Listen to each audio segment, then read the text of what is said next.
بسم الله الرحمن الرحيم إن الحمد لله والصلاة والسلام على أشرف الأنبياء وعلى آله وأصحابه أجمعين أما بعد ہم جو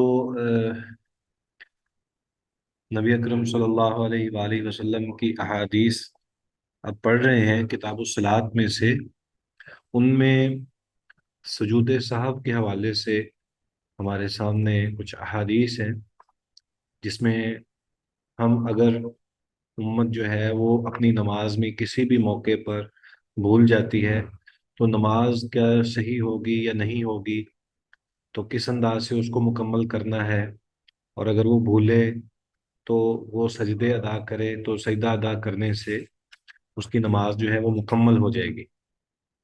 تو یہ ہمیں حکم دیا گیا ہے۔ اس حوالے سے ہم نے کچھ احادیث پڑھی بھی ہیں، جیسے نبی اکرم صلی اللہ علیہ وآلہ وسلم کی معروف حدیث ہے ذوالیدین کے حوالے سے، کہ ہم نے اس کو پڑھا ہے کہ نبی اکرم صلی اللہ علیہ وآلہ وسلم خود ایک دفعہ 4 رکعتوں کی بجائے 2 رکعتیں انہوں نے ادا فرمائی، تو پھر اس کے بعد انہوں نے نماز کو بھی مکمل کیا اور 2 سجدے بھی دیے۔ تو یہی آگے یہی باب ہمارا چل رہا ہے، تو امید ہے کہ آپ کے سامنے کتاب وغیرہ ہوگی، تو میں چاہتا ہوں کہ اس کے بعد والی جو حدیث ہے اس کو ہم پڑھ سکیں۔ تو کوئی آپ میں سے اس کی قرات کر سکتا ہے؟ تو دیکھیے ذرا۔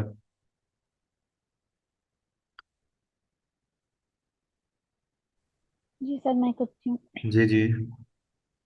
وعن عمران بن حسين رضي الله تعالى عنهما أن النبي صلى الله عليه وآله وسلم صلى بهم فسهى فسجد سجدتين ثم تشهد ثم سلم.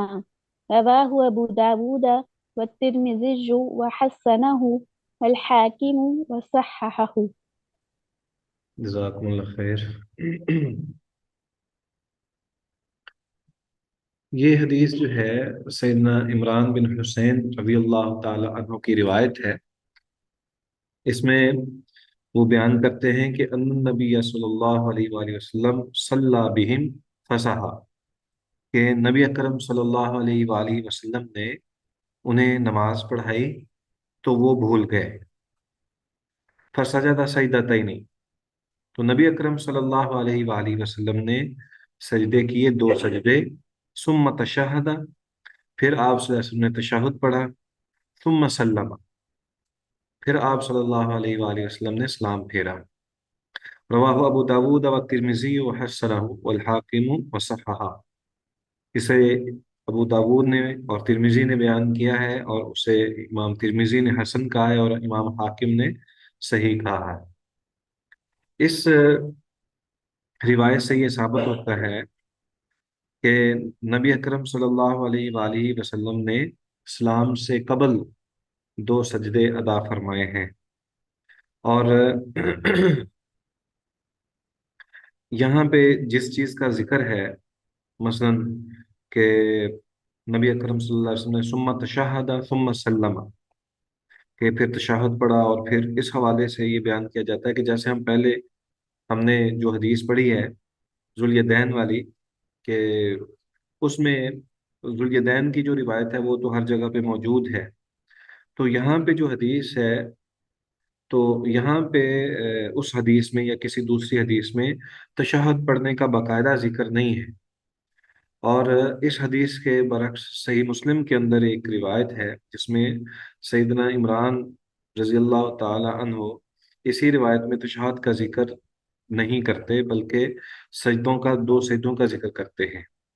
تو یہ بیان کیا جاتا ہے کہ یہاں پہ امام ترمذی نے جو یہاں پہ ثم تشہدہ کا لفظ کہا ہے یہ شاذ ہے، اور یہ یہاں پہ محفوظ نہیں ہے۔ تو درست یہ ہے کہ نبی اکرم صلی اللہ علیہ وآلہ وسلم جب بھولے تو آپ نے 2 سجدے ادا فرمائے اور پھر اس کے بعد سلام کہہ دیا۔ تو یہی اصل میں یہی طریقہ ہے۔ اگلی حدیث۔ وعن أبي سعيد الخدري رضي الله تعالى عنه قال قال رسول الله صلى الله عليه وسلم إذا شك أحدكم في صلاته فلم يدرك كم صلى فلم یدری کم ثلاثا صلی. أم أربعة فلم فلم يدرك كم صلى جی ثلاثة أم أربعة فليطرح الشك وليبني على ما استيقن ثم يسجد سجدتين قبل أن يسلم فإن صحیح. كان صلى خمسا شفعنا له صلاته وإن كان صلى آه، تماما تماما. جی. کانت تماما ترغیما كانت للشیطان. ترغيما للشيطان رواه مسلم. جی. تو یہاں پہ کوئی اور بھی اس کو پڑھنا چاہے گا اسی حدیث کو؟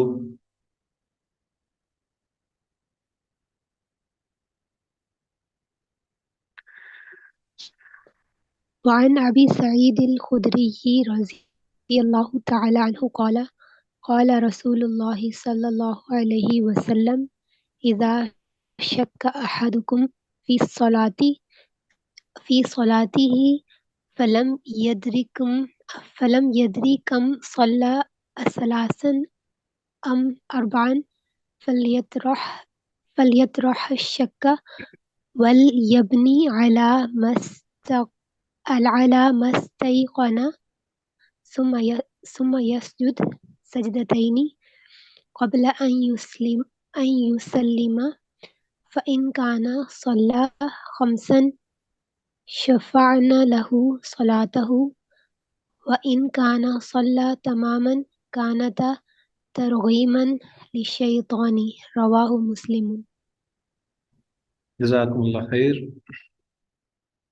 سیدنا ابو سعید خدری رضی اللہ تعالی عنہ سے روایت ہے، قال وہ بیان کرتے ہیں، قال رسول اللہ صلی اللہ علیہ وآلہ وسلم، رسول اللہ صلی اللہ علیہ وآلہ وسلم نے ارشاد فرمایا، اذا شک احدکم فی صلاته، جب شک میں پڑ جائے تم میں سے کوئی ایک اپنی نماز میں، فلم یدری، تو اسے یہ نہ معلوم رہے، کم صلی، کہ کتنی اس نے نماز پڑھی ہے، اثلاثن، تین رکعتیں پڑھی ہیں، ام اربعن، یا چار پڑھی ہیں، فلیطرح الشک، تو اسے چاہیے کہ وہ شک کو رفع کر دے، ولیبنی علی ما استیقن، اور جس پر یقین ہو اسی پر ہی اپنی بنا رکھے، بنیاد رکھے، یعنی کہ جس پر یقین ہو اسی پر قائم رہے.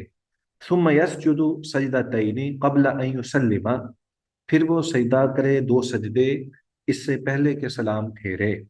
فإن كان صلى خمسا شفعنا له صلاته، تو اگر اس نے پانچ نمازیں، پانچ رکعتیں پہلے پڑھی تھیں، تو یہ رکعت اس کے لیے جفت ہو جائے گی، یعنی یہ پڑھ کر اس نے جفت کر لی.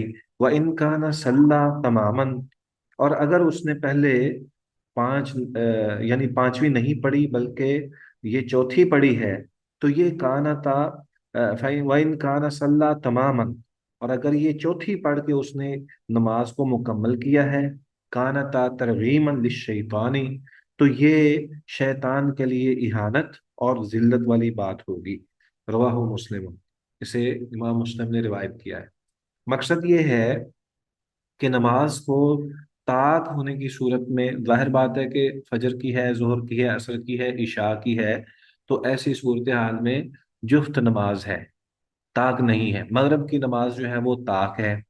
تو اکثریت پر جو ہے وہ نبی اکرم صلی اللہ علیہ وآلہ وسلم نے اس کو بنیاد بنا کر یہ فرمایا ہے کہ اگر کسی شخص نے، اس کو یہ پہلی بات تو یہ ہے کہ وہ یہ سمجھے کہ اگر وہ صرف شک ہی ہے کہ پتہ نہیں اب یہ نماز ہم نے تین پڑھی ہے کہ چار پڑھی ہے، تو شک کو رفع کرنا چاہیے، وہم میں مبتلا ہو کر نماز کی کمی بیشی نہیں کرنی چاہیے. گویا کہ جو نماز کا جو اصل جو اس کے ذہن میں ہے وجود کہ اس نے چار پڑھی ہیں، ظاہر بات ہے اس نے درمیان میں اتحیات پڑھا ہے یا پھر اس نے کوئی نہ کوئی تلاوت کی ہے، تو اس کو اندازہ تو ہوگا کہ میں نے فلاں رکعت میں فلاں تلاوت کی ہے یا میں نے اتحیات پڑھا ہے، تو اس میں تو اندازہ ہو جاتا ہے انسان کو کہ اس نے نماز مکمل کی ہے یا اس میں سے کوئی رہ گئی ہے. تو اگر اس کو صرف وہم ہی ہو تو وہ وہم کی طرف توجہ نہیں دینی چاہیے، بلکہ اس کو اپنی نماز جو ہے وہ یقین کی طرف لے کر جانی چاہیے. اور دوسری بات یہ ہے کہ اگر پھر بھی وہ اس بات پر مطمئن نہیں ہوا کہ نماز اس کی مکمل ہے یا کم ہے، تو اسے کیا کرنا چاہیے؟ اس کو پھر چاہیے کہ اگر وہ یہ سمجھتا ہے، زیادہ گمان اس طرف ہے کہ وہ کمی والی ہے، تو اس کو ایک رکعت مزید پڑھ لینی چاہیے. اچھا، جب وہ ایک رکعت نماز پڑھ لے گا تو ظاہر بات ہے اب اس کا یقین بحال ہو جائے گا. تو پھر اس کے بعد کیا کرنا ہے کہ دو سجدے جب ادا کرے گا تو یہ شیطان کے لیے ایک مزید رسوائی والی بات ہوگی کہ اس نے اس کو بہکانے کی کوشش کی ہے کہ نماز کے اندر کمی ہو، لیکن نمازی نے نماز مکمل کر لی. اور اگر بالفرض اس نے پہلے ہی مکمل کر لی تھی تو پھر اس نے اس کے بعد پھر رکعت پڑھ لی ہے اور دو سجدے دے کر اس نے گویا کہ وہ دو سجدے جو ہیں وہ ایک رکعت کے قائم مقام کر کے اس کو جفت کر لیا ہے.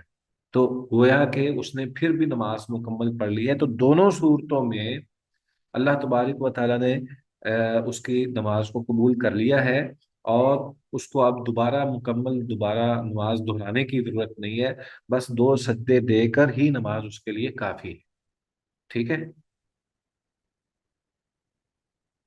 اسی حوالے سے وہ کہتے ہیں کہ اگر کوئی شخص شک میں پڑ جائے تو اور اس میں یقین کا امکان ہو، تو امام مالک، شافی، احمد اور جمہور علماء کا یہی مذہب ہے کہ وہ اپنی نماز جو ہے وہ مکمل کرے. البتہ امام ابو حنیفہ رحمہ اللہ کہتے ہیں کہ نماز میں جب شک پیدا ہو جائے تو اس کو مزید کوشش کرنی چاہیے کہ وہ یاد کرے کہ کیا اس نے پڑھی ہے نہیں پڑھی. تو جس طرف اس کا گمان ہو اسی طرف اس کو لے کر جانا چاہیے اور پھر اس کے مطابق نماز مکمل کرنی چاہیے. ہاں جی. اس کے بعد والی حدیث، آج ہمارے طلاب جو ہیں وہ کم ہے، وقت کی تبدیلی کی وجہ سے یہ ہوا ہے. جی سر، غالب گمان یہی ہے. اچھا، میں نے ویسے اسی وجہ سے میں نے آپ سے بھی یہی کہا تھا کہ جیسے اسٹوڈنٹ چاہیں اس کے مطابق ہی ہم وقت جو ہے اس کے مطابق کریں گے. تو چلے آئندہ ہم اس کو جو مقرر وقت ہے 6 بجے کا اسی کے مطابق ہی ہم کلاس کریں گے. ویسے تو میرا خیال ہے اگلا جو ہماری کلاس ہوگی اس میں ہمارا امتحان ہے اور اس کا وقت بھی تھوڑا سا تبدیل ہے. ایسا ہی ہے؟ جی سر، وقت تو نہیں بتایا گیا لیکن وائوا کا تو بتا دیا گیا. سر ٹائم ٹیبل تو آ گیا ہے. ہاں جی، ٹائم ٹیبل آ گیا. چلے، اللہ تعالیٰ آسانیاں کرے. اس کو آپ اچھی طرح دیکھ لیجئے. تو اگلی حدیث پڑھیں. آپ کے سامنے ہے کتاب، کوئی بھی پڑھ سکتا ہے، پڑھ لیں. وعن ابن مسعود رضی اللہ تعالی عنہ قال صلی رسول اللہ صلی اللہ علیہ وسلم فلما سلم قیل له یا رسول اللہ احدث فی صلاة شیء احدث قال فی الصلاة، احدث فی الصلاة. احدث فی نہیں صلاة نہیں، شیء احدث، قال احدث فی الصلاة احدث شیء. جی احدث فی صلاة شیء قال وما ذاک قالوا صلیت کذا وکذا قال فثنى رجليه واستقبل القبلة فسجد سجدتين ثم سلم ثم أقبل علينا بوجهه فقال إنه لو حدث في الصلاة شيء أنبأتكم به انبأتکم. ولكن أنبأتكم به ولكن إنما أنا بشر مثلكم أنسى كما تنسون فإذا نسيت فذكروني وإذا فذکرونی. شك أحدكم في صلاته فليتحرى الصواب فليتم عليه ثم ليسجد سجدتين متفق عليه وفي رواية للبخاري فليتم ثم يسلم ثم يسجد ولمسلم أن النبي صلى الله عليه وسلم سجد سجدتي السهو بعد السلام والكلام. ولأحمد وأبي داود والنسائي من حديث عبد الله بن جعفر مرفوعا: من شك في صلاته فليسجد سجدتين بعد ما يسلم. وصححه ابن خزيمة. جزاکم اللہ خیر۔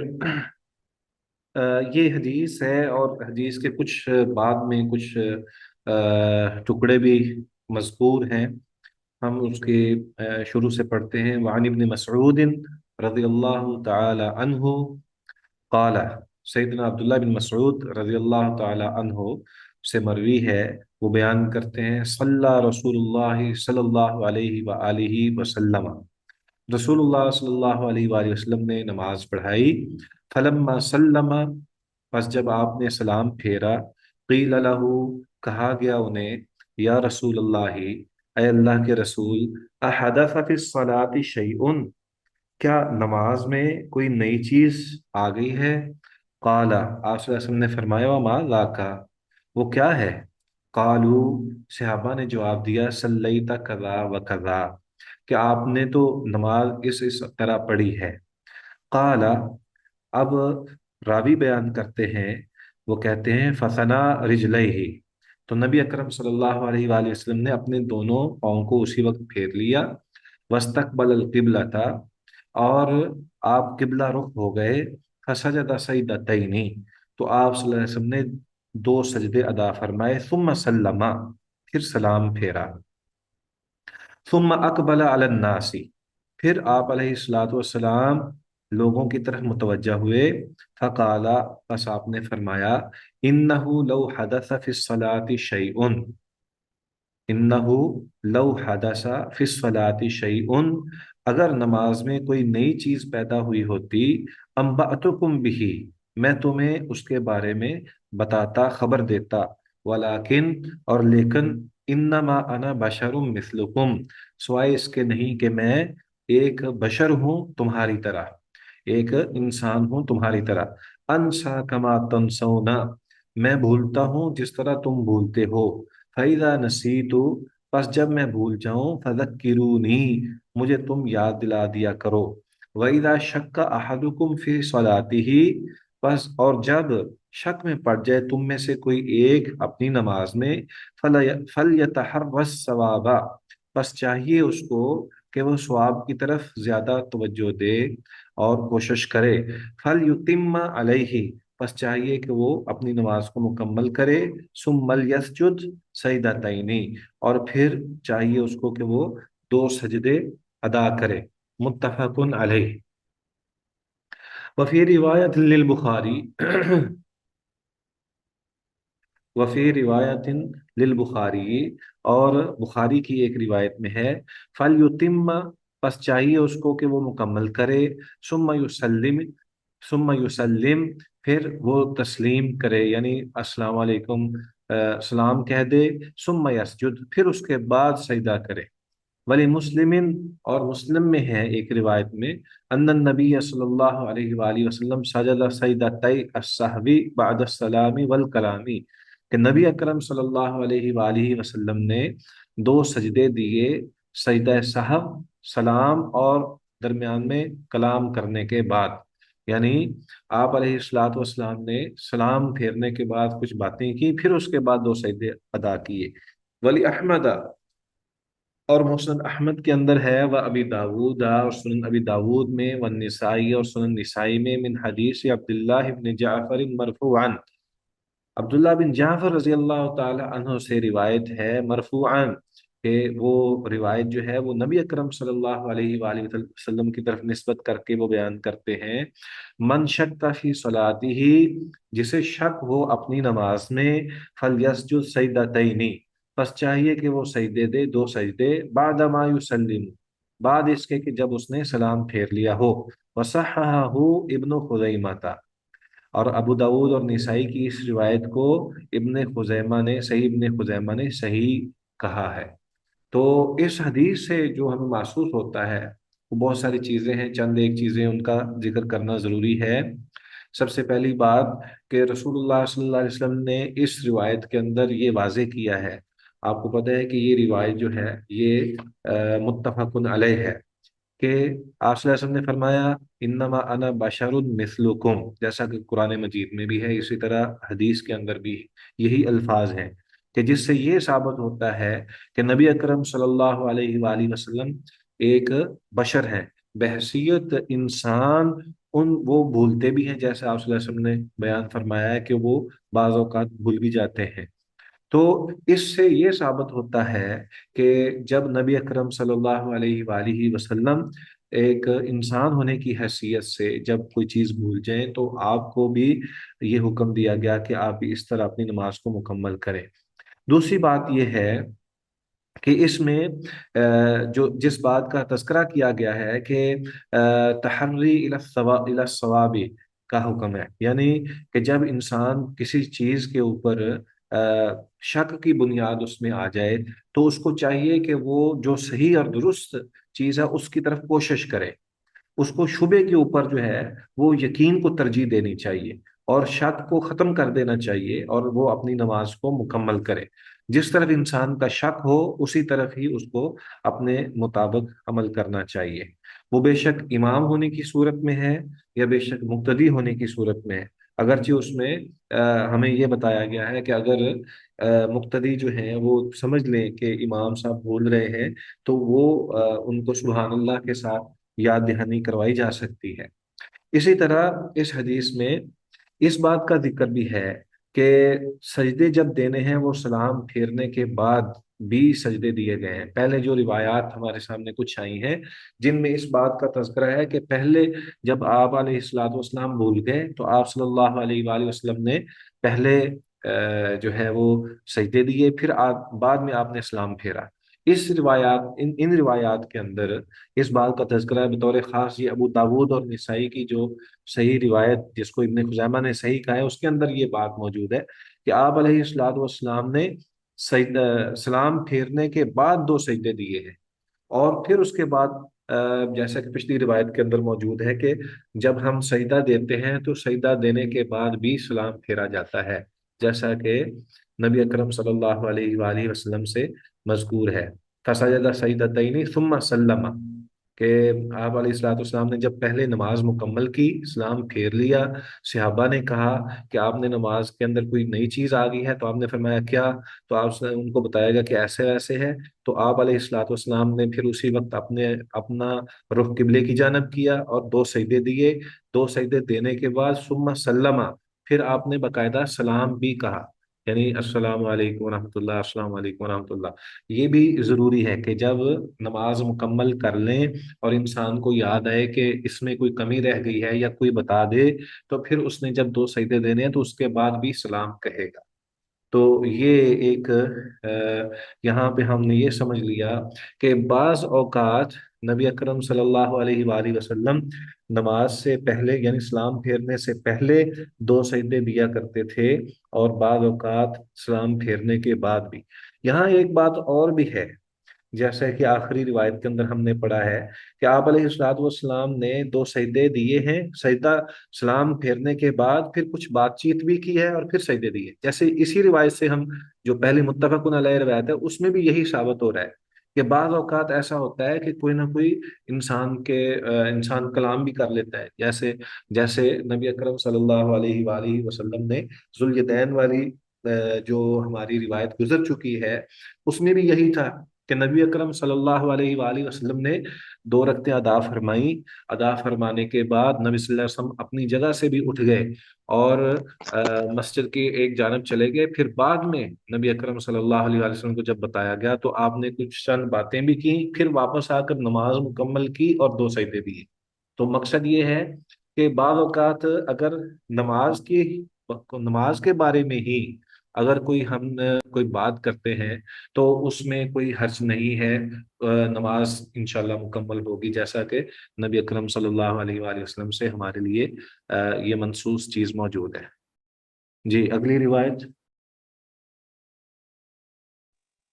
سر میرا یہ سوال تھا کہ اگر تو نماز کے اندر ہی بھول گئے ہیں تو یہاں پہ ہے کہ ایک یعنی رکعت اور پڑھ لیں، یعنی اگر 4 کی بجائے 3 پڑھی ہیں تو ایک اور پڑھ لیں، اگر لگ رہا ہے کہ 3 پڑھی ہیں اور اگر 5 بھی ہو گئی ہیں یعنی کہ تو مسئلہ نہیں ہے. لیکن یہاں جب انہوں نے سلام پھیر لیا تو پھر انہوں نے وہ مسنگ رکعتیں نہیں پڑھی، اب انہوں نے صرف سجدے کر کے اور وہ کیا ہے. تو اسی طرح سے ہے، یعنی اگر نماز کے اندر بھول گئے ہیں تو ایکسٹرا انہوں نے پڑھی ہے، لیکن اس کے بعد جب سلام پھیر لیا تب پتہ چلا تو انہوں نے رکعتیں ایکسٹرا نہیں پڑھی اور صرف سجدے کیے ہیں. اصل میں جیسے ہم نے پچھلی روایت بھی پڑھی ہے اور یہ بھی روایت ہم نے پڑھی ہے، اس میں جو چیز مذکور ہے اور جو چیز ہمیں سمجھ آتی ہے اس کے مطابق پہلی بات تو یہ ہے کہ ہم نے یہ کوشش کرنی ہے کہ ہمیں صرف وہم کی بنیاد پر اپنی نماز کو کمی بیشی نہیں کرنی، کہ شک پڑ جائے انسان کو کہ پتہ نہیں. میں نے پہلے عرض کیا ہے کہ انسان جب 4 رکعتیں نماز ادا کرتا ہے، تحیات درمیان والا بھی بیٹھتا ہے، اس کے علاوہ اس نے رکعات کے اندر کچھ نہ کچھ تلاوت بھی کی ہوتی ہے، تو اس کو ظاہر جو تلاوت کرتا ہے انسان تو اس کو یہ بھی اندازہ ہوتا ہے کہ فلاں صورت میں نے پڑھی پھر فلاں صورت پڑھی، تو یہ تھوڑا بہت اس کو اندازہ ہو جاتا ہے. اس کے باوجود اگر کوئی شخص ایسی صورتحال میں ہو کہ اس کو پھر بھی شک ہی ہے کہ پتہ نہیں کیا ہے، تو حکم تو یہ ہے کہ یقین کی طرف اس کو اپنے آپ کو لے کر جائے اور شک میں نہ رہے. اور پھر اگر اس کو جس طرف یقین ہو، ایک یقین وہ ہے کہ میں نے نماز مکمل کی، ایک یقین یہ ہے کہ میری نماز کم رہ گئی ہے، تو دونوں صورتوں میں ہمیں کیا حکم ہے؟ ہمیں یہ حکم ہے کہ جب ایسی صورتحال پیدا ہو جائے تو یقین کی طرف ہی جانا ہے. تو جو بھی یقین ہے اس پر اس کی بنا ہونی چاہیے، یعنی اسی کو بنیاد بنا کر نماز مکمل کرنی چاہیے. اب اس کے بعد کیا ہے؟ اس کے بعد یہ ہے کہ اگر خدا نخواستہ اس نے پہلے 4 پڑھنی تھیں لیکن 3 پڑھی تھیں، تو یہ اس نے رکعت پڑھ لی. جب یہ رکعت مکمل کر لی تو پھر اس ظاہر بات ہے کہ اس نے 2 سجدے دیے، نماز تو مکمل ہو گئی، تو پھر اس نے 2 سجدے کیوں دیے؟ یہ اس بنا پر جیسا کہ پچھلی روایت میں ہے کہ اس سے ترغیما للشیطان، کہ اس سے مراد یہ ہے کہ شیطان جو ہے وہ ذلیل ہو اور اس کی اہانت مقصود ہو، کہ اس نے نماز خراب کرنے کی کوشش کی ہے، تو اللہ تعالیٰ نے توفیق دی اور اب اس کو مکمل کر لیا گیا ہے. اور اگر یہ امکانیہ ہو کہ اس نے ایک رکعت زیادہ پڑھ لی ہے، ایک رکعت پہلے اس نے نماز 4 پڑھنی تھی، 4 پڑھ لی تھی، لیکن اس کو زیادہ یقین یہ ہوا کہ شاید 3 ہی ہیں، اس لیے اس نے ایک رکعت اضافی پڑھ لی تو وہ 5 ہو گئی. تو اب جب 5 پڑھ لی تو پھر اس نے دوبارہ جب 2 سجدے دیے، تو یہ جو 2 سجدے ہیں یہ ایک رکعت کے مطابق ہو گئے نا، کہ یہ 2 سجدے جو ہیں، یہ 2 سجدے دینے سے وہ رکعات جو ہیں وہ جفت ہو گئی، جو کہ اس سے بھی انسان جو ہے وہ تیقن کی صورت میں بھی آ گیا، اور دوسرا شیطان کی اہانت بھی اس سے مقصود ہے، اور جو طاق نماز ہے اس کی بجائے اس نے جفت ہی پڑھ لی. تو یہ سارا اصل مقصود ہے. اس لیے پہلے یہی کوشش کرنی چاہیے کہ وہ یقین کی صورت کی طرف جائے، اور جو بھی یقین کی صورتحال ہے اس میں پھر وہ 2 سجدے ادا کرے گا تو وہ یا نماز مکمل کر پائے گا یا پھر وہ شیطان کے لیے اہانت مقصود ہوگی. تو دونوں صورتوں میں مومن کی نماز جو ہے وہ مکمل ہے. سر لیکن میرا کوشچن یہ ہے کہ اب جیسے انہوں نے نماز مکمل کر لی، انہیں بعد میں پتہ چلا، تو اب انہوں نے ایکسٹرا رکعت نہیں پڑھی، یعنی اس صورت میں صرف سجدے ہی وہ کریں گے نا؟ نہیں نہیں نہیں نہیں، وہ جو ذوالیدین والی نماز ہے نا، ذوالیدین والی نماز میں تو واضح تھا کہ وہاں پہ 2 رکعتیں مس ہوئی ہیں، لیکن یہ جو روایت ہے اس میں یہ نہیں ہے مذکور کہ اس میں رکعت کم ہوئی، انہوں نے نہیں پڑھی. وہ تو کمی ہو سکتا ہے کہ وہ درمیان والا التحیات جو ہے وہ رہ گیا ہو سکتا ہے، یہ بھی تو ہو سکتا ہے نا. اس میں یہی ہے نا، صحابہ نے کیا حدث فی الصلاۃ شیء، ٹھیک ہے، تو آپ صلی اللہ علیہ وسلم نے پوچھا کہ وہ ماذ کا وہ کیا ہے، تو انہوں نے کہا کہ صلیت کذا و کذا، آپ نے اس انداز سے نماز پڑھی ہے. تو اس سے مقصد مراد یہ نہیں ہے کہ رکعت ہی رہ گئی تھی. اگر تو رکعت باقاعدہ رہ گئی ہو اور اس پہ انسان کو علم ہو جائے اور پیچھے مقتدی جو ہیں وہ کہہ دیں، واضح طور پر یہ کہہ دیں کہ آپ نے 3 رکعتیں پڑھی ہیں، تو پھر تو اس نے ایک رکعت پڑھنی ہی ہے، اور پڑھنے کے بعد پھر اس نے 2 سجدے دینے ہیں. ٹھیک ہے. جی سر، جی سر، اب کلیئر ہو گیا. اور سر دوسرا یہ کہ سجدے کے اندر سبحان ربی الاعلیٰ بھی کہے گا وہ؟ تو ظاہر بات ہے کہ وہ تسبیحات جو ہیں سجدے والی وہی پڑھے گا نا. جی سر، ٹھیک جی. ہے، جزاک اللہ. اس کے بعد والی روایت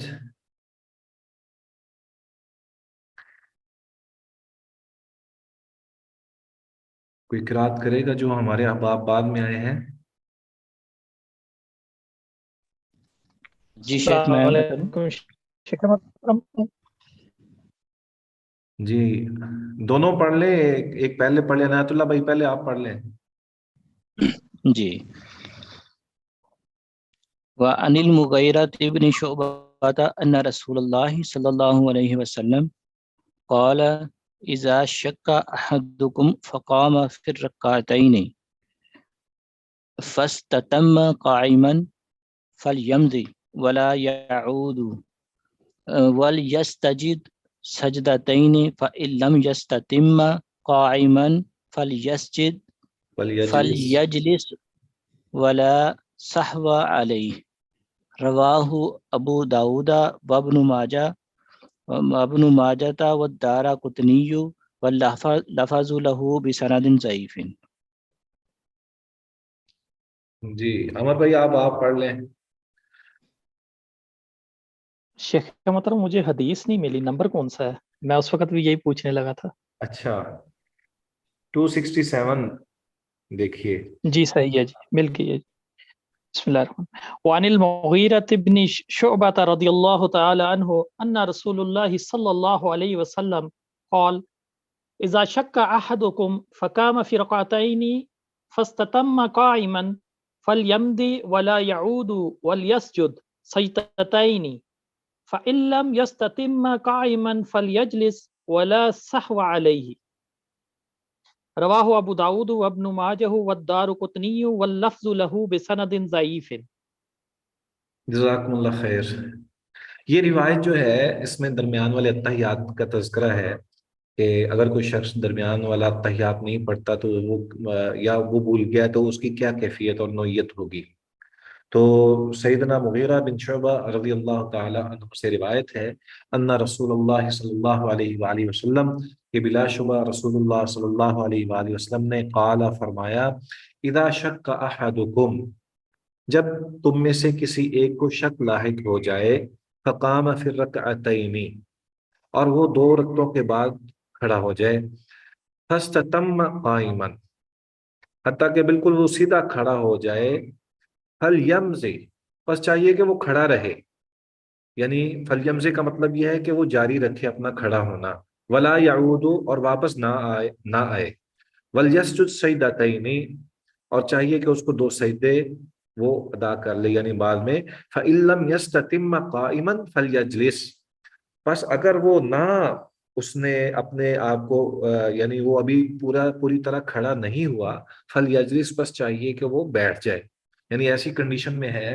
کہ جیسے ہی وہ 2 رکعتیں نماز پڑھ کے 2 رکعتیں ادا کر کے وہ اب کھڑا ہونا ہی چاہ رہا ہے تو اب وہ پورا مکمل طور پر کھڑا نہیں ہوا، وہ بیٹھنے کی حالت میں زیادہ قریب ہے، اس کو یاد آ گیا کہ میرا تحیات والا رہ گیا تو وہ بیٹھ جائے، اور اگر وہ زیادہ کھڑے ہونے کی کیفیت میں ہے تو وہ پھر سیدھا کھڑا ہی ہو جائے، وہ دوبارہ کھڑے ہونے کے بعد دوبارہ تحیات کے لیے نہ بیٹھے ولا سہو علیہ تو جب اس نے شروع میں ہی فإن لم يستتم قائما فلیجلس ولا سہو علیہ یعنی اگر کوئی شخص زیادہ قریب ہے کہ وہ بیٹھ سکتا ہے اور وہ کھڑا ہونے کے لیے اٹھا ہی ہے کہ اس کو یاد آئے اور فوراً وہ بیٹھ گیا اور اس نے تشہد درمیان والا پڑھ لیا ہے فلا سہو علیہ تو اس پر سہو نہیں ہے۔ رواہ ابو داود وابن ماجہ والدارقطنی واللفظ له بسند ضعیف۔ تو یہ روایت ویسے ضعیف ہے لیکن ہے اسی طرح ہی اس پر عمل جو ہے وہ بالکل درست ہے، اور اس کو بعض لوگوں نے اس کو صحیح بھی حسن بھی کہا ہے۔ تو اس سے محسوس یہ ہوتا ہے کہ جس شخص کا پہلی بات تو یہ واضح ہو گئی کہ جس کا تشہد رہ جائے اس نے 2 سجدے دینے ہیں، دوسری بات یہ ثابت ہوئی کہ جب ایک انسان نماز پڑھنے کے لیے 2 رکعتیں ادا کرنے کے بعد کھڑے ہونے کے لیے وہ اٹھ گیا اور اتنا زیادہ اٹھ گیا ہے کہ وہ بس کھڑے ہونے کے قریب ہے یا وہ کھڑا ہو چکا ہے تو اس کو تشہد درمیان والے کو مکمل کرنے کے لیے بیٹھنا نہیں چاہیے، اب وہ کھڑا ہو گیا تو بس کھڑا ہو گیا۔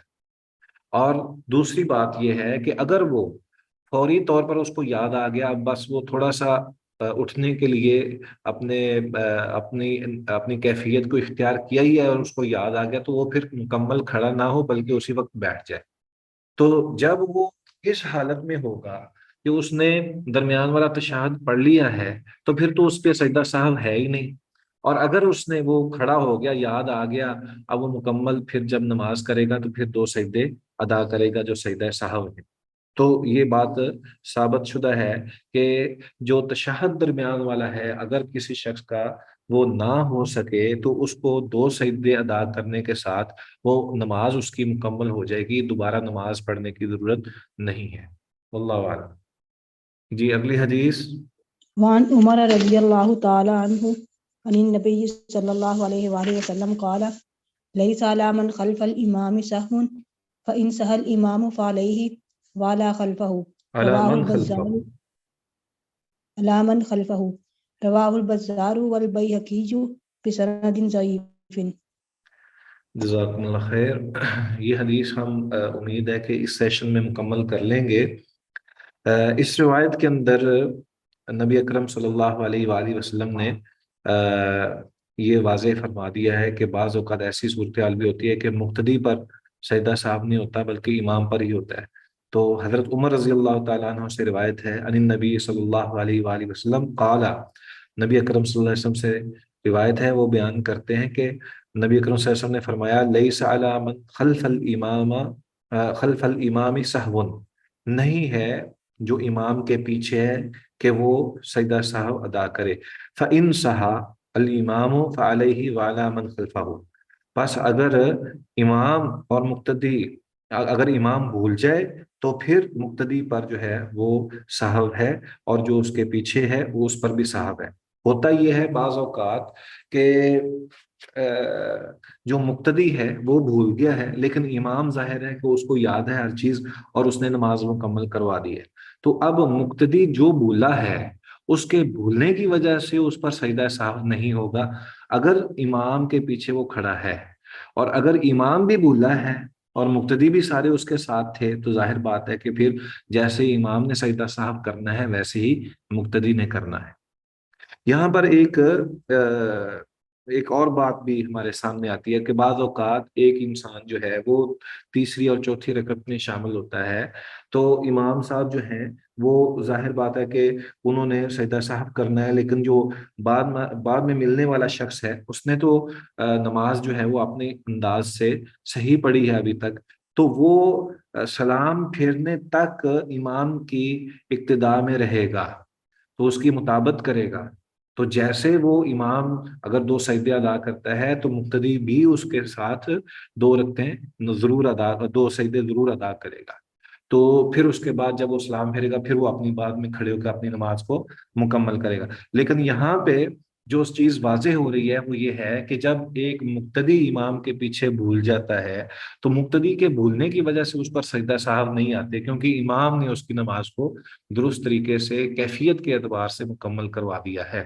تو اگر امام بھول جائے تو پھر مقتدی بھی سارے اس کے مطابق سجدہ صاحب کریں گے جس طرح وہ کرے گا. ٹھیک ہے. اگرچہ یہ بھی روایت جو ہے وہ ضعیف ہے, اسے سنن بزار کے اندر اور سنن بہقی کے اندر جو بیان کیا گیا ہے اس کی سند جو ہے وہ ضعیف ہے. یہ سجدہ صاحب کے حوالے سے ہمارے ساتھ اب ایک ہی روایت رہ گئی ہے, سیدنا ثوبان رضی اللہ تعالی عنہ کی روایت ہے. اس کو کوئی قرات کر سکتا ہے آپ کے سامنے؟ اگر ممکن ہے کوئی کتاب ہے تو قرات کر دیں. وعن ثوبان رضی اللہ تعالی عنہ عن النبی صلی اللہ علیہ وسلم قال لسہو سجدتان بعد ما يسلم رواہ ابو داود وابن ماجہ بسند ضعیف. جزاکم اللہ. کوئی اور بھی قرات کرے گا؟ وعن شیخ صاحب وعن ثوبان جی جی. وعن ثوبان رضی اللہ تعالی عنہ عن النبی صلی اللہ علیہ وسلم انه قال لكل سهو سجدتان بعد ما يسلم رواه ابو داود وابن ماجہ بسند ضعیف.